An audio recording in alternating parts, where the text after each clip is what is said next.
Hi, it's Dr. Doug Curtis. And Lucy Curtis from Dyslexic and Unstoppable. Our mission is to help dyslexics rediscover their inner power. That's right. We're the authors of Dyslexic and Unstoppable, how dyslexia helps us create the life of our dreams and how you can do it too. And we spend a lot of time in our videos discussing techniques and strategies that work. A lot of stuff is the stuff that we've developed or adapted over the years. But this video we want to take a different approach and talk about some techniques that may not work. In particular with learning spelling. You know, spelling is a big part of early and elementary school. And there are some techniques that, you know, seem natural to the non-dyslexic person, the person who's more left-brained, but just don't work. So maybe you can start with from our experience. Sure. Like for our daughter, she's not dyslexic. I don't even spend any time with her doing spelling words ever, like ever. And she just looks at the word or writes it down and voila, she's done. I mean, there's no issue with that. And it's in black and white, and there's no preparation to do, there's no technique to do.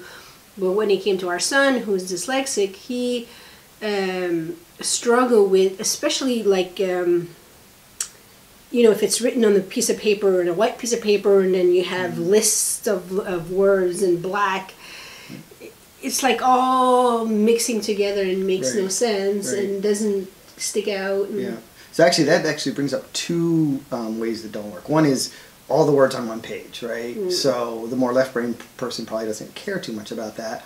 But the person who learns in a more right-brain way or a dyslexic way, having them all one right after another kind of is overwhelming, right? And then the second thing that doesn't work that you also alluded to is the black and white, right?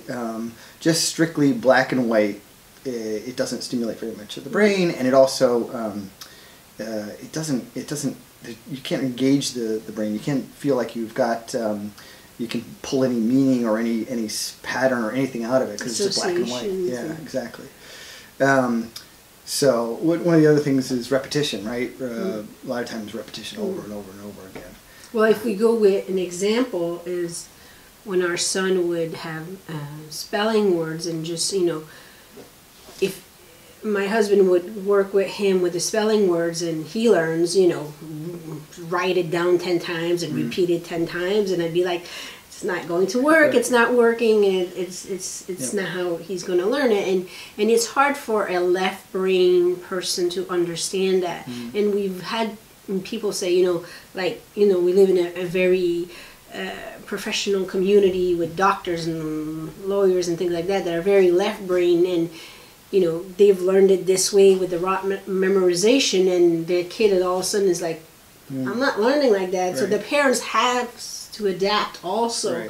But because I'm dyslexic, I see this world of it, and I'm like, okay, don't worry, this is what you're going to do from now on. So you have to put yourself in their shoes and see why is it like that. Because if you just put a word like, I don't know, like a sight word, and it doesn't mean anything. Or the best example I can give you is dinner and diner, right? For me, dinner, diner doesn't, I will never, I know if I'm speaking it, I'm going to say I want to go to the diner and come over, it's time for dinner. I know that, but to write it, if there are two ends, one end, I can never remember. He tells me the rule 50 million times, and I said, don't bother with it. I won't remember. It doesn't matter. It doesn't stick in it. It's not going to change my life, right? So what we had to do is learn in pictures. Right, exactly. Actually, you brought up something else that's interesting, is because I'm left brain, I can remember early on when Felix Alexander was having some difficulties, I can remember getting frustrated. And as a parent, then your thought is, because your child starts to squirm a bit and get distracted and want to do other things, the thought is, you know, to, for lack of a better word, put pressure on them to, you know, let's knuckle down and let's really study and let's, you know, stop moving and work. And that's another thing that doesn't work with dyslexics. It really shuts them down, right? It shuts down their sensitivity, and then they don't want to learn at all. So well, then it brings out also that you think they're not paying attention because they start wiggling in their chair, they start being frustrated. You're like, okay, is there ADHD? Sometimes there is, sometimes there isn't. And all these things come up, and you're like, okay, what is going on? And then I think of your parents when they would babysit.